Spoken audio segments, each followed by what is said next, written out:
next on Life Focus. And he shot Doug 8 times in the back as he ran away. A young man called to protect our nation. I'm used to seeing my son in naval uniforms with many medals.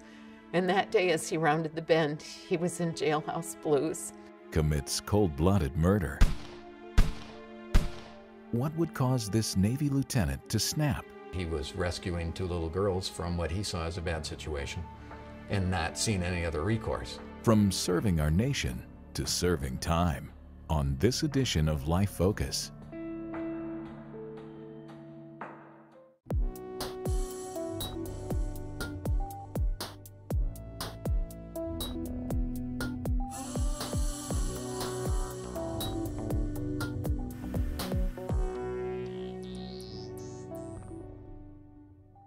Hello, and welcome to Life Focus. I'm Dan Meyer.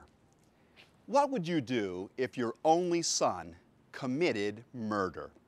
Or what would you do if your only son died at the hands of a cold-blooded killer?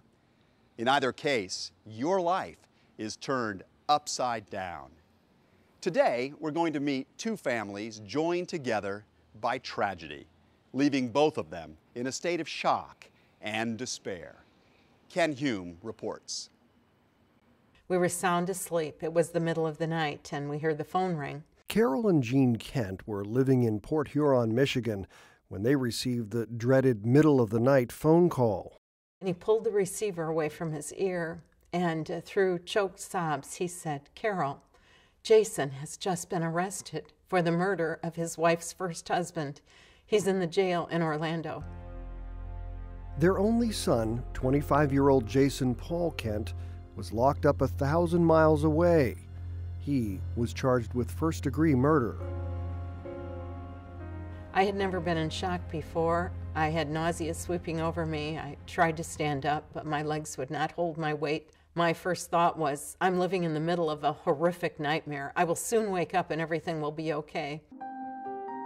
But everything was far from okay. The next day, Carol received another call confirming the news. I heard my son's voice, and over the phone he was sobbing. He said, "Mom, I've just been jumped by 10 inmates. They were kicking me and kicking me in the head. My 2 front teeth have been broken off. I have a cut in my ear. I've been kicked in the eyes. I'm really busted up." At that moment, as a mother, Carol wanted to help her son, but she knew in this situation she was powerless. I just remember sitting at my desk, and I raised my hands palm side up, and I started to pray. I said, "God, help us. We are in such a mess. Please, God, I can't do this. I can't watch my son suffer like this."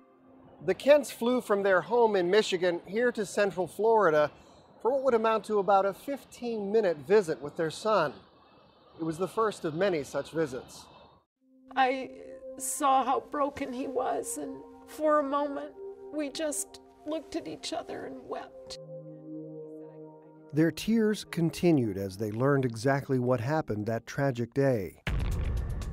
My understanding was that our son had tracked the ex-husband down to a restaurant parking lot on a Sunday afternoon. Jason was waiting for him out there. He had 3 9mm guns. I don't know what happened with whatever words were exchanged, and at that point, Our son had indeed pulled a trigger in a public parking lot, and a man had died. And he shot Doug 8 times in the back as he ran away.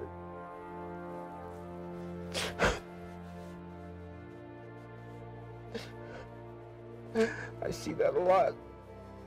I see that a lot. It comes into my mind. That sweet little boy that used to be in my arms. Having somebody shoot at him like that was terrible.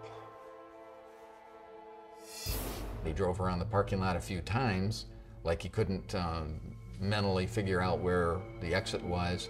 He, though, eventually drove out of the parking lot, and within a few blocks he was stopped by the police and calmly gave up to the police. Jason Paul Kent grew up in a conservative upper-middle-class home. Carol and Jean were proud of Jason, a young, active boy who loved to read, played sports, and was the president of the National Honor Society. I have great memories of my son and times we always had together. We had just all kinds of adventures together. At a young age, Jason had his heart set on joining the Naval Academy. He said, I really believe that I should be involved in military and maybe even in political leadership, and I believe the best place that I could get equipped to do that would be at the United States Naval Academy.